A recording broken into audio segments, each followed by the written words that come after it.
This video is about how to stay motivated. Now, we have all had the experience where we start a project, we start something, and it's really exciting to start it. It's brand new. That first step is feels like a big difference between not doing anything at all and starting it. And then let's just assume the project has 1,000 steps to it. Somewhere between, for example, going from step 560 to 561, things are getting pretty tedious right now. You're probably tired. You just want to stop. All you see is another 400 plus steps in front of you. You're already tired, and basically you forget about the excitement of why you started it in the first place. So when that kind of stuff happens, how do you stay motivated? Okay, first of all, there was a reason why you started the project you started. Okay, just before you were getting ready to do step number one, you had that reason front and center in your mind. Front and center in your mind, you had that reason.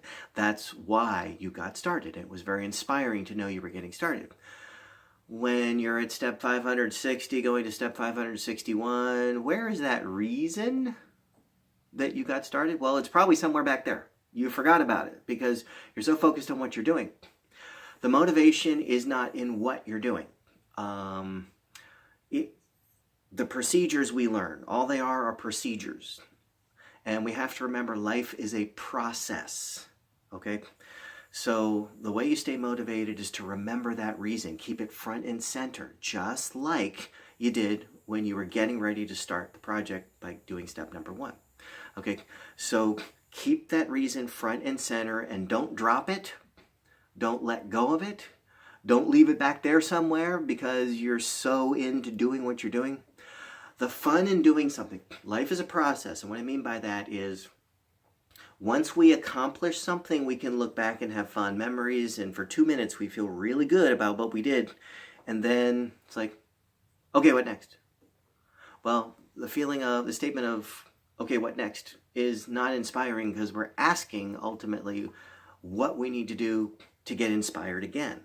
Just remember, life is a process. So within the process of doing those 1,000 steps, that's where you're actually living your life. Don't project your life into the future when you're finished with step 1,000. And don't look back on your life when you were at step number one. Your life, if you're at step number 561 of a 1,000-step process or project, your life is whatever you're experiencing doing step 561. Remember that. See life as a process and keep your why right in front of your face. Let me give you an example of that. Let's just say you're a parent. And let's just say you have a 16-year-old kid who is driving and who has a breakdown 5 miles away from your house. Okay? And it's 11 o'clock at night. Well, what are you going to do? You're going to drive to your child, pick them up, rescue them, and do what you need to do to bring them home. And let's just say on a different occasion, you want to order takeout. And let's just say the takeout place is right next to where your child broke down before. Okay? You drive the same car. You drive the same roads. And it takes the same amount of time to get to that location because it's right next to where your kid broke down before. That drive to go get takeout for dinner is different. It feels different to you than the drive to go rescue your kid. You've got a different why. Therefore, you've got a different motivation, a different reason for driving when you're driving to rescue your child than you do when you're driving to get dinner. The drive's the same, the car's the same, you are the same person. The earth is the same place. The city you live in hasn't changed, but your experience has changed because your why is different. So always keep your why, what you really want out of accomplishing that project, right in front of your face, right in front of your heart. Make it a mindset and make it a heart set. And that will give you the experience that keeps you moving toward its completion because, and I want to remind you, the experience called your life, let's just say you're at step 700 of a 1,000-step process. You are living your life. Don't project it into the future and say, how am I going to feel at step 1,000? That's exhausting because you're not even there yet. How do you feel now at step 700? How you feel now is how it feels to be living your life right now.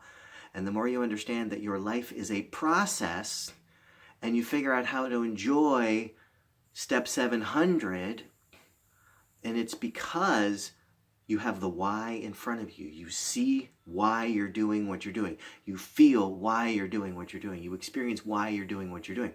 Same thing as step 701, same thing as step 702, same thing at step 703. So you stay motivated by remembering your life is a process. That's the point. Your life is not a destination. Your life is a process. And as long as in this very moment you have goals in mind that you're passionate about and you're doing in this moment the best thing to do in this moment to accomplish those goals that you see out in the future, you're living your life according to your passion, and you're living your life with an awareness of the process you're following because of that passion. That's how you stay motivated, a combination of understanding life as a process and understanding your own reason, your own why, your own motivation, your own passion for doing what you're doing. And I'm talking about whatever that is. So the moment things become tedious, the moment things become difficult, the moment chaos steps in, and it will, remember your why, and then figure out if there's anything you're doing in that moment that does not, it's not in alignment with, it doesn't serve your why, and it's not necessary. Let it go. Once you let that go, you'll become more efficient, and then reassess. Is there anything else that I'm doing that I don't need to be doing based on my why? If the answer is yes, find it and let it go. Refocus your attention on what you need to be doing to create the why. You will stay motivated because your reason for doing what you're doing is motivating you. And that's the only thing that has the power to motivate you. Remember, going to rescue your kid was a separate experience than going to get takeout for dinner. And one was much more motivating than the other. Keep that in mind. My name's Larry.